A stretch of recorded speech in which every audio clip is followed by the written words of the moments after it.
প্রথম কোশ্চেনটি হলো বাংলার নবজাগরণের জনক ছিলেন অপশান নেতাজি সুভাষচন্দ্র বসু, রাজা রামমোহন রায়, মহাত্মা গান্ধী, ঈশ্বরচন্দ্র বিদ্যাসাগর।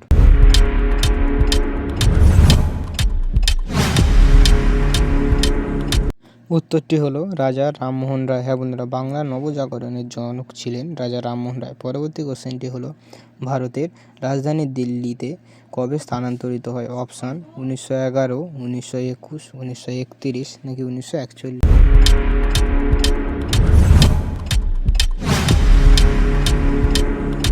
উত্তরটি হলো 1911 সালে। হ্যাঁ বন্ধুরা, ভারতের রাজধানী দিল্লিতে স্থানান্তরিত হয় 1911 সালে। পরবর্তী কোশ্চেনটি হলো ভিক্টোরিয়া মেমোরিয়াল নির্মাণ কার্য সম্পূর্ণ হয় কবে? অপশান 1920 সালে, 1921 সালে, 1922 সালে নাকি 1923 সালে।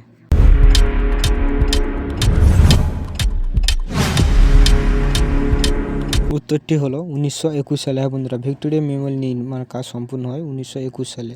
তোমাদের জন্য একটি কোশ্চেন হলো অমৃতাক্ষ নামে পরিচিত ছিলেন কে? এর প্রশ্নের উত্তরটি কার কার জানা আছে অবশ্যই কমেন্ট করে জানাবে, এবং আমার চ্যানেলে যদি নতুন হয়ে থাকো চ্যানেলটি অবশ্যই সাবস্ক্রাইব করে পাশে থাকা বেল আইকনটি অবশ্যই ক্লিক করে রাখবে, এবং আমার ভিডিওগুলি তোমাদের কেমন লাগে সেটি অবশ্যই কমেন্ট করে জানাবে। এবং ভিডিওর পরবর্তী কোশ্চেনটি হলো পেরু রাজধানীর নাম কি? Option lima, Trujillo, Jakarta, Vienna.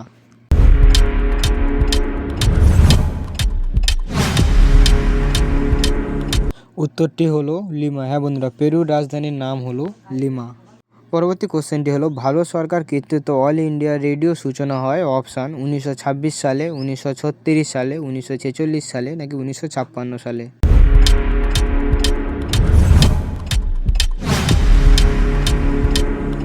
উত্তরটি হলো 1936 সালে। হ্যাঁ বন্ধুরা, ভারত সরকারের কর্তৃক অল ইন্ডিয়া রেডিও সূচনা হয় 1936 সালে। পরবর্তী কোশ্চেন হলো পৃথিবীর দীর্ঘতম পর্বতশ্রেণী কি? অপশান আরাবল্লী, আন্দিজ, মাউন্ট এভারেস্ট নাকি মাউন্ট ফুজি।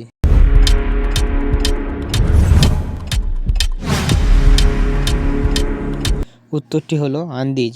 হ্যাঁ বন্ধুরা, পৃথিবীর দীর্ঘতম পর্বতশ্রেণী হলো আন্দিজ পর্বতশ্রেণী। পরবর্তী কোশ্চেনটি হলো দ্রোণাচার্য পুরস্কার কিসের সঙ্গে যুক্ত? অপশান শিল্পখ্যাতি, বিজ্ঞান চর্চা, ক্রীড়া প্রশিক্ষণ নাকি ডাক্তার বা সার্জেন।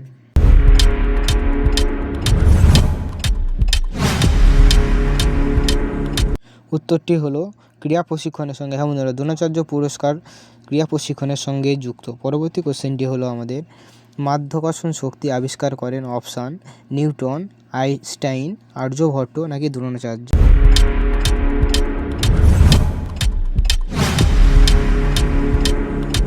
উত্তরটি হলো নিউটন। হ্যাঁ বন্ধুরা, মাধ্যাকর্ষণ শক্তি আবিষ্কার করেন নিউটন। এই ভিডিওতে ঠিক তোমরা কতগুলি প্রশ্নের উত্তর পেরেছো অবশ্যই কমেন্ট করে জানাবে, এবং আমার চ্যানেল যদি নতুন হয়ে থাকো চ্যানেলটি অবশ্যই সাবস্ক্রাইব করে পাশে থাকা বেল আইকনটি অবশ্যই ক্লিক করে রাখবেন পরবর্তী ভিডিও সবার আগে পাওয়ার জন্য। এবং আমার ভিডিওগুলি তোমাদের কেমন লাগে অবশ্যই তোমরা কমেন্ট করে জানাবে। আমার চ্যানেল নতুন হলে চ্যানেলটি অবশ্যই সাবস্ক্রাইব করে পাশে থাকা বেল আইকনটি অবশ্যই ক্লিক করে রাখবেন, এবং ভালো লাগলে অবশ্যই বন্ধুদেরকে নিজেদেরকে শেয়ার করে রাখবেন।